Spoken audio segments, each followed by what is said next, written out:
Essa é Liana Friedenbach. Em novembro de 2003, a jovem foi acampar com seu namorado sem o consentimento dos pais, em um local ermo da Grande São Paulo. Eles, que planejavam um final de semana romântico, foram surpreendidos por criminosos que tinham outros planos para os dois. Torturados e assassinados friamente pela quadrilha liderada por Champinha, Liana e seu companheiro tiveram um dos crimes mais bárbaros da história do país.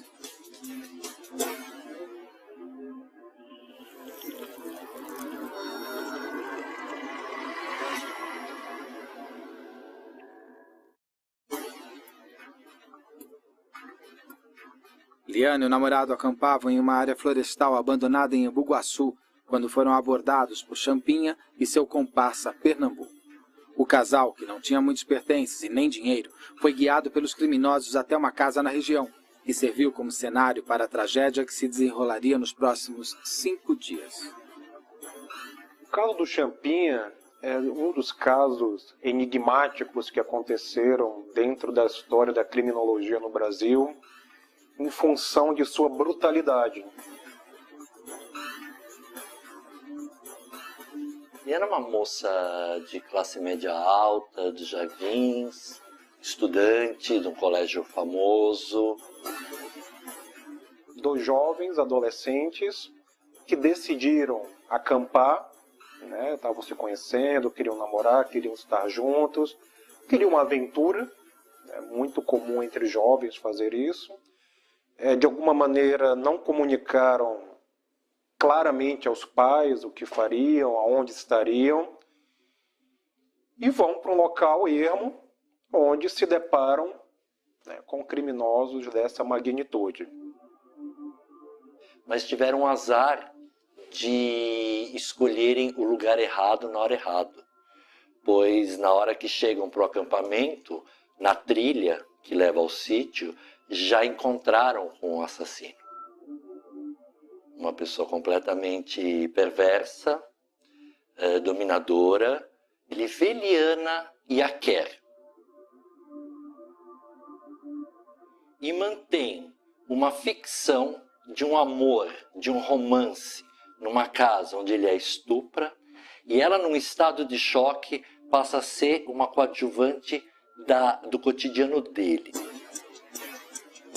Movido por uma crueldade sem limites, Champinha dá início a uma série de abusos sexuais a Liana.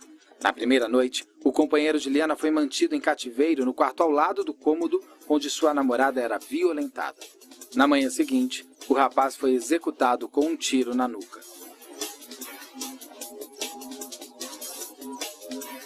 Nos 5 dias que se seguiram após o sequestro, Liana é estuprada e torturada de forma quase ininterrupta por Champinha e seus 4 comparsas.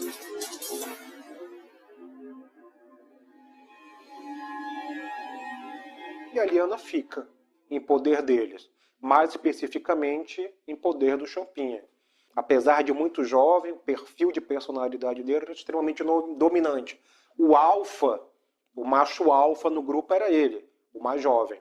E os outros mais velhos se curvavam ao desejo dele em função da brutalidade, do funcionamento agressivo dele. Esse crime, que ele tem a princípio uma natureza sexual, uma natureza de controle, é muito comum dentro da história da humanidade. Você vê em guerras, por exemplo, soldados que invadem cidades e cometem estupros coletivos, mantêm mulheres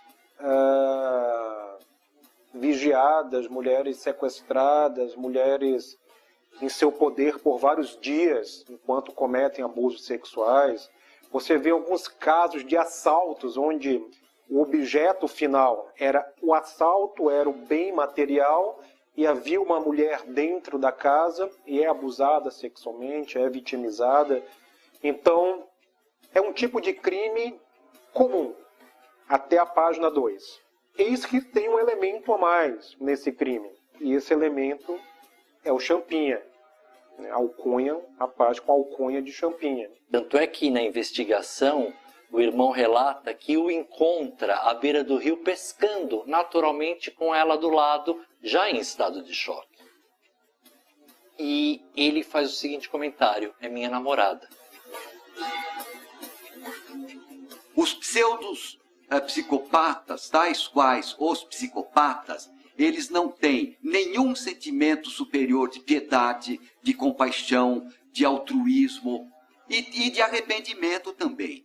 Eles estão preocupados única e exclusivamente com a satisfação própria, jamais com a do outro. Então ela não tinha nenhuma chance a partir do momento que foi pega por ele e por aqueles outros que estavam com ele. São pessoas que estão sob o controle, sob a influência da violência, muitas vezes que nós não a conhecemos, mas que em alguns grupos, em algum extrato social, ela é muito vulgarizada e banalizada. Existem indivíduos, em vários casos criminais, que têm essa influência sobre seus comparsas, sobre seus colegas, sobre seus amigos, que é a influência da violência. Numa cultura onde a violência é preponderante, ele estabelece uma dominância através da violência como símbolo de, muitas vezes, masculinidade, poder e força. Champinha tinha apenas 16 anos quando cometeu esse crime sem precedentes. Mesmo tão jovem, ele já era conhecido na região por sua índole violenta e agressiva. Foi o adolescente quem liderou toda a gangue que participou do assassinato do casal. Como funciona a mente de uma pessoa como Champinha? Como ele foi capaz de cometer tanta crueldade? Seria seu comportamento sádico parte de uma herança genética? Ou ele seria fruto do contexto social que viveu desde a infância?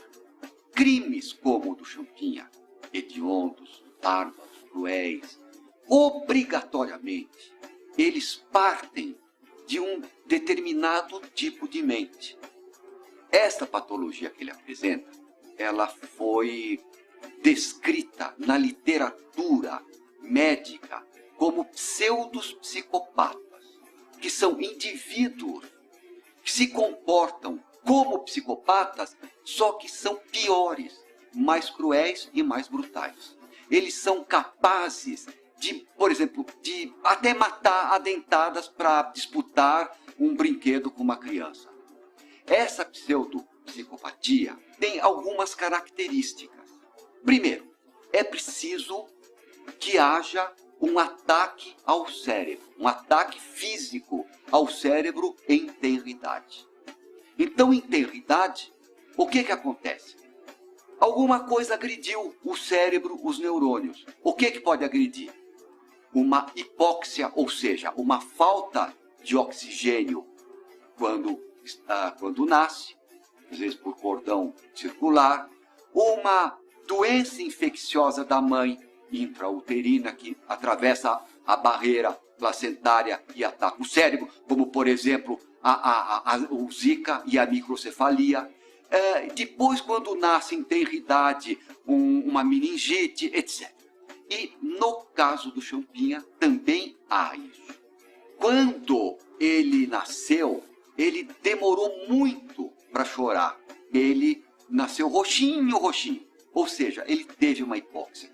Essa hipóxia pode ter sido significativa e é preciso dizer que ele já tinha uma história heredofamiliar bastante significativa. O pai era alcoolista crônico, morreu com 30 e poucos anos de idade de alcoolismo crônico, tinha casos de alienação mental na família, etc. Então, enfim, ele é fruto de tudo isso. Uma mente que tem, então, uma pseudopsicopatia, que é um ataque ao encéfalo. Esse ataque ao encéfalo produz indivíduos que podem, sim, chegar a esses extremos.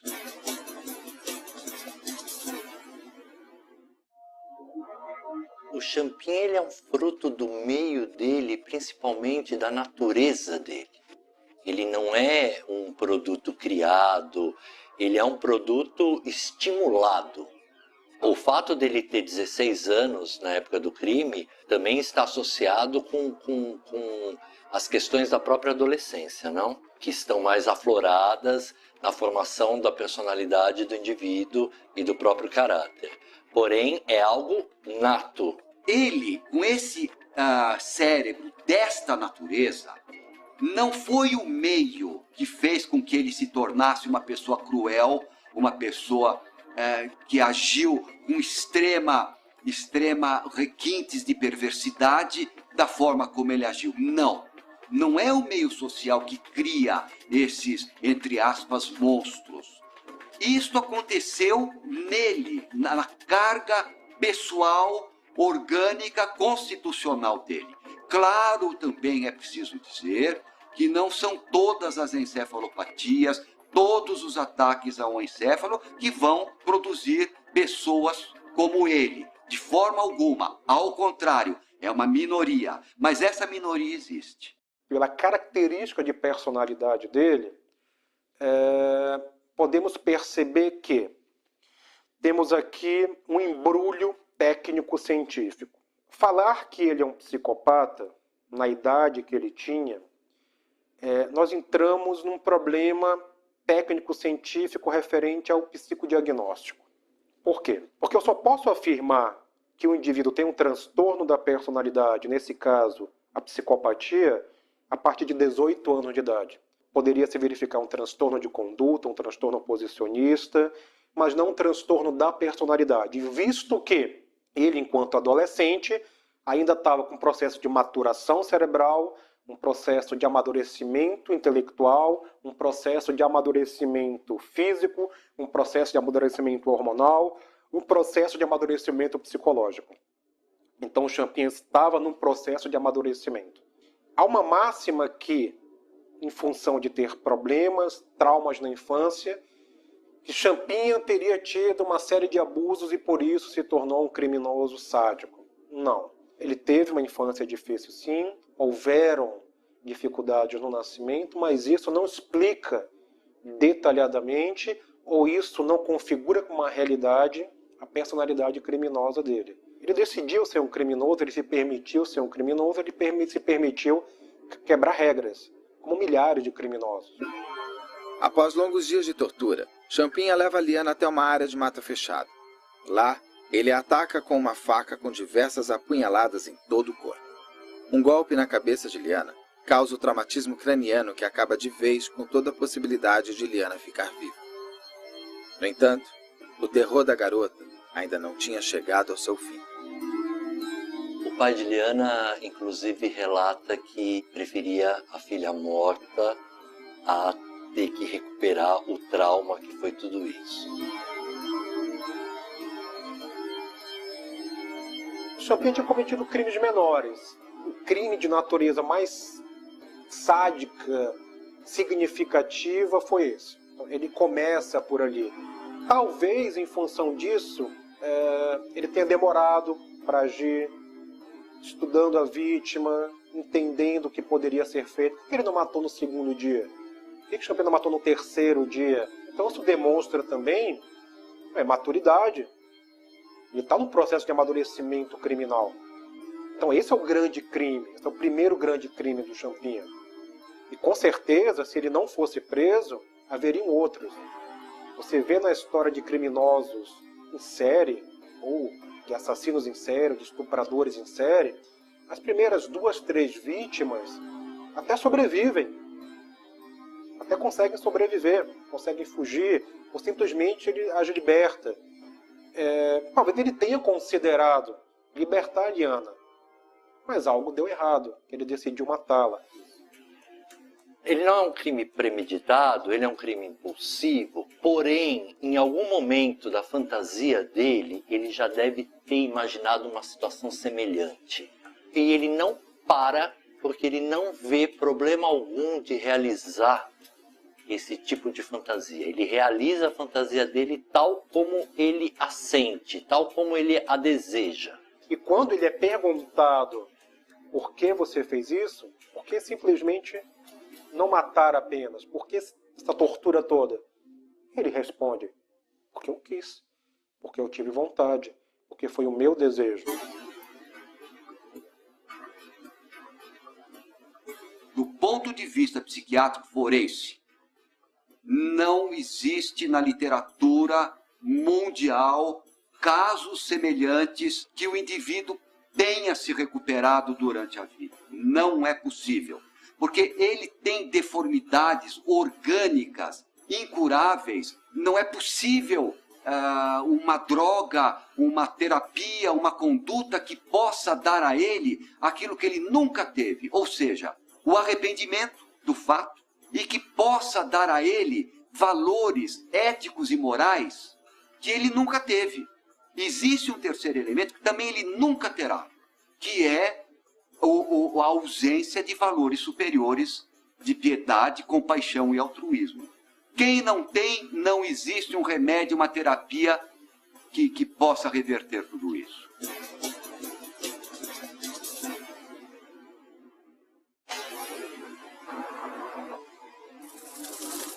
Poucos dias depois da morte de Liana, a polícia chegou até um dos 4 comparsas de Champinha. Eles encontraram o líder na casa de sua tia e o levaram até a delegacia, onde foi interrogado. Champinha confessou o crime friamente, nunca demonstrando qualquer indício de compaixão ou arrependimento. Foi ele mesmo quem guiou a polícia até o local onde deu fim à vida do casal.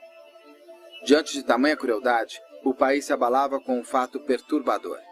Champinha, por ser menor de idade, não poderia responder pelo crime como seus 4 parceiros responderiam. É uma gambiarra jurídica necessária. Desde já, necessária. Por que gambiarra jurídica e por que necessária? Primeiro, o Estatuto da Criança e do Adolescente diz que, cumpridos 3 anos de medida socioeducativa, ou seja, completando 18 anos, rua, sem passado criminal, ou seja, na ficha dele não consta que ele praticou absolutamente nada, sem periculosidade social. Como se ao fazer 18 anos, tudo pudesse começar do zero. As autoridades constituídas viram que seria temeroso colocá-lo na rua aos 18 anos, justamente por ele apresentar periculosidade social. O que fizeram? Interditaram. Interdição é uma medida cível, ou seja, a pessoa fica sem capacidade para gerir a sua pessoa e administrar os seus bens. Nomeia-se um curador, como de fato foi nomeado, e aí ele vai para um departamento estadual, internado, entre aspas, para tratamento. Mas, no fundo, é uma gambiarra jurídica, porque ele tem uma periculosidade criminal, direito penal, e ele está fora da sociedade pelo direito civil. Eu costumo dizer que o caso do Champinha, ele é emblemático para que se discuta os limites da menoridade e da maioridade. Que a lei brasileira é extremamente falha, na minha opinião. Descer os limites para os 16 anos também é uma bobagem muito grande. Hoje, com 17 anos, 364 dias de vida, se o indivíduo cometer um delito, ele vai para a inimputabilidade e para a internação. Esse mesmo indivíduo, se cometer o delito um dia depois, ele, sendo esse delito hediondo, ele vai para 30 anos de cadeia. A mentalidade, ela vem com o tempo, não é quando faz 18 anos.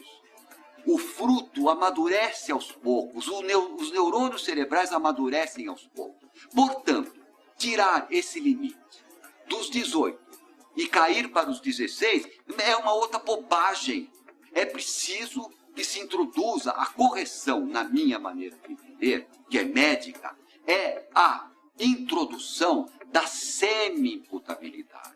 Até os 12 anos, inimputabilidade completa. Não dá para imputar qualquer coisa a crianças até 12 anos de idade.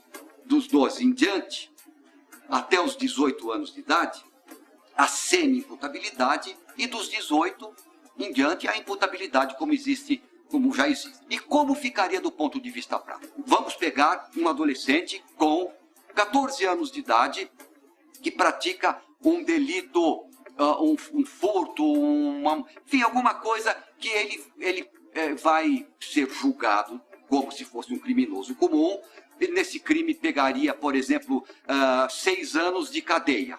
Como ele tem desenvolvimento menor incompleto, semi-imputabilidade, não tem antecedentes ruins, diminui 2/3, ele fica a 2.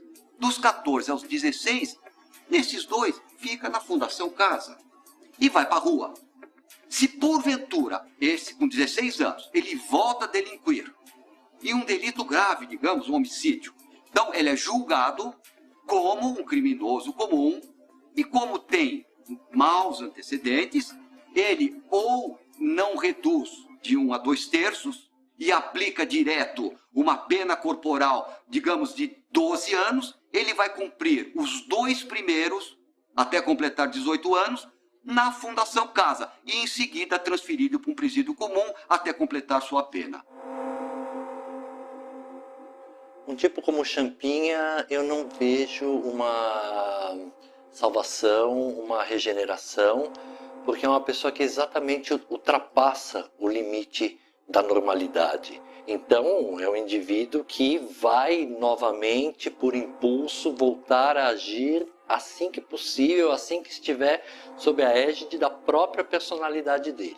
Enquanto ele estiver tutelado, sob olhares, ele está contido. Uma vez que esses olhares não existam mais, ele volta a delinquir, porque ele é motivado pelo impulso dele. Champinha, por ter apenas 16 anos à época que cometeu o crime, nunca foi a julgamento. Ele passou 3 anos cumprindo uma medida socioeducativa na Fundação Casa, em São Paulo. Hoje, com 26 anos, Champinha vive em um centro experimental de saúde na zona norte de São Paulo, de onde não tem previsão para sair.